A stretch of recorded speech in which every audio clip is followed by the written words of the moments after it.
11.12 miles, 8 minutes, 59 seconds per mile today, giving me my 10th day in a row with a run of at least 10 miles for a total of 108 miles over the last 10 days. This was a relatively arbitrary run streak. Obviously, I'm not coached.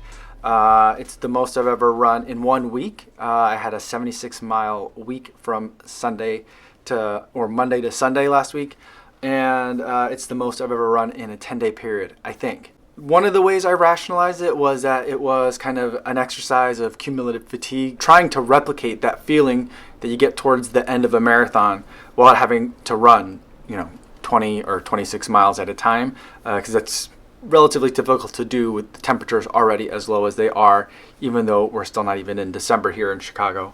But there really wasn't a rationale for it, except for I wanted to see if I could do it. It was something that I had run a couple of 10-milers in a row because my work schedule and with the Thanksgiving holiday, I had a little bit of extra time. And after about 4 days of running 10 miles or more, I thought, let's see if I can make it 10 for 10. 10 for 10 is something that I never thought I'd be able to do. I know people can run more miles than that. People run 100 miles in a single day. But it's a lot of miles for me. So it's something I'm pretty proud of. I feel really good about it. I remember a while ago I did a 40-mile in 5 days kind of challenge for myself, and I thought that was intense. Doing 10 miles a day for 10 days was a lot more difficult than I thought it would be. First couple of days were great, and I was definitely enjoying it. But by the last couple of days this week, now that work has kind of gotten back to a little bit more of a normal schedule, and I had to pick up the girls from daycare, and I had all those other constraints of life kind of also affecting the run. Man, my legs were just jelly. They were falling apart, and everything felt heavy. I had 9-minute miles today, 9-minute plus miles today, and not because I was trying to run a recovery pace. Not that that's necessarily a slow pace, but for me it's a little bit slower than what I normally run on just a non-training kind of run. And I tried to move a lot faster, and I really couldn't.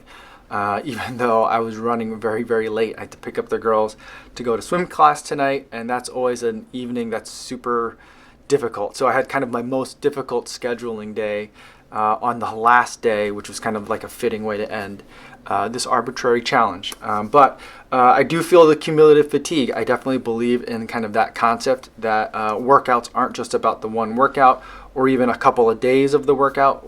Your lifetime miles, which is something I've talked about a lot on this channel, is important. Your weekly miles are important. Your cumulative fatigue is important.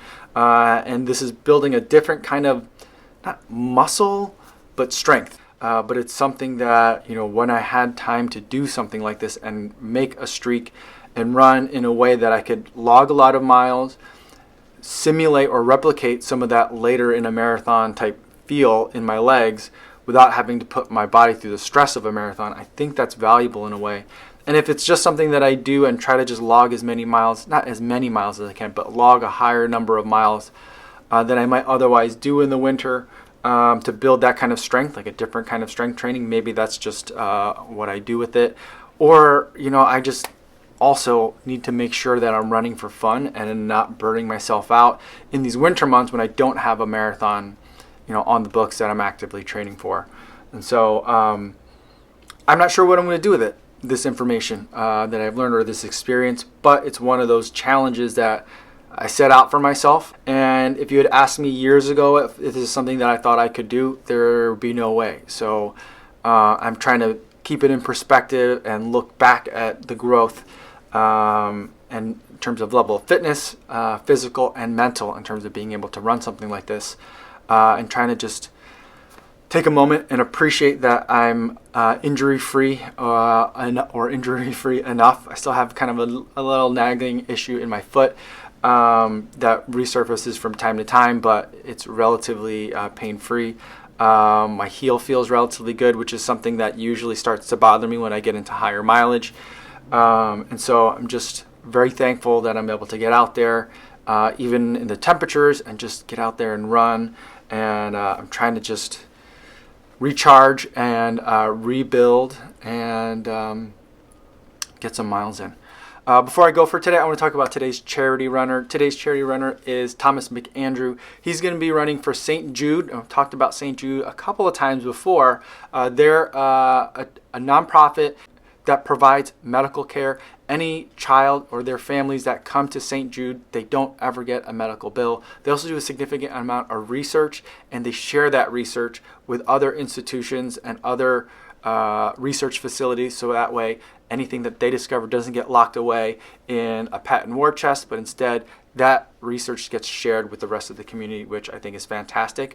I've donated $5 to Thomas's fundraising efforts, and I hope you'll consider doing the same. I'll put his link in the description. If you are a charity runner, or if you know a charity runner, send me your links. I'd love to hear from you and spotlight you on the channel and give you $5. So that's all I have for today. Thanks so much for watching, everybody, and I will see you guys tomorrow. Yo, what's going on?